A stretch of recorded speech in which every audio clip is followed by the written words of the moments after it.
Spiritual formation.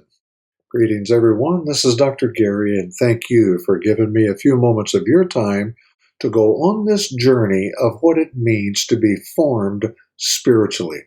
Today, we're going to look at the lost art of devotional reading. The first thing to remember is that devotional reading isn't simply an intellectual exercise. Now, we always put a premium on truth, but devotional reading has a different aim, or should I say, an additional aim, and that's the active transformation of the heart. I'm looking to have my prejudices challenged, my attitudes, and my reactions. How can my soul be built up so it desires the Lord, and I can see the problem of the things like pride and entitlement? The challenge is my mind might be tempted to dismiss a convicting truth because surrounding it I might spot a single theological error or weakness. Or I might feel like the person doesn't agree with me in entirely different area of theology. Don't fall into this trap. The second thing to remember is that it's usually more profitable to read a good book 2 or 3 times than to read 5 mediocre books, because you're really trying to get at the heart of them. And rather than just spending or speed reading your way through, I think we can really begin to get a feel for where a writer is coming from. Sometimes one quick read simply isn't enough. There's no time limit on this, so take your time. Maybe you just might read a couple of paragraphs one day because the truth will really challenge you in that moment. That's fine. Pray about it, think about it, meditate on it, and then move on.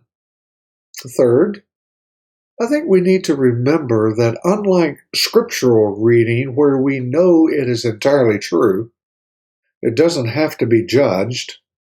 We're just judged by Scripture. The Christian classics are written from writers who aren't infallible, who aren't inspired by God in the way that Revelation is inspired by God, and it might have a limited perspective. And then finally, the fourth thing I want to talk about here is that God can play beautiful music through dented instruments. I already mentioned how I was sort of appalled by John Climacus's account of the monastic prison and the physical torture that they literally went through to deal with sin in their body. Now, I could completely dismiss that and get no benefit from it, or I could say, look at how sensitive they were to the presence of sin in their life. Maybe I'm a little bit too lackadaisical in that area. Maybe I tolerate sin where I shouldn't. I might completely reject some notions where I think they are theologically wrong, but I can gain spiritual benefit by looking at their heart and their motivation.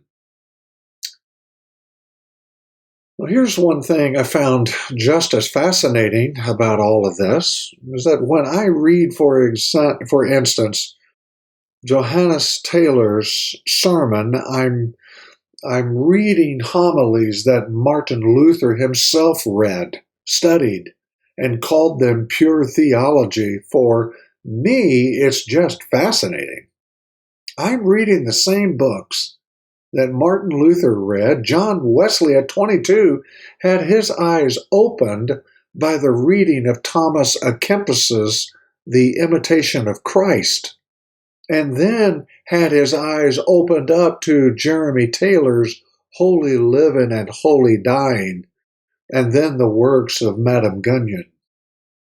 Then when I read Augustine, and virtually all the classics read Augustine. Most of the classics mention Augustine. I'm reading a book that inspired spiritual combat by Lorenzo Scapoli. Now, Lorenzo Scapali's book, Spiritual Combat, was carried around by Francis de Sales in his coat. He created a little pocket in his coat to carry around Spiritual Combat. For 18 years, he read from it daily. And then Francis de Sales, in turn, is mentioned by Fenelon, which means Augustine teaches Scapoli. Scapoli teaches de Sales, who teaches Fenelon, who now teaches us. Well, thank you for giving me a few moments of your time. I hope this is insightful, and I hope it's challenging you to dive into some of the classic writings, especially writings that Martin Luther read, and reading of Augustine, because all of the great saints of old touched Augustine's material at some point or another. It's a challenge for us as we grow and become spiritually formed, because we are reading to be enlightened, we are reading to be challenged, we are reading to be formed. Would you be so kind to share this content on your social platform and let other people know about this opportunity to grow in community? I would be so grateful if you would do that. Well, until we can meet again, we bid you Godspeed. Bye for now.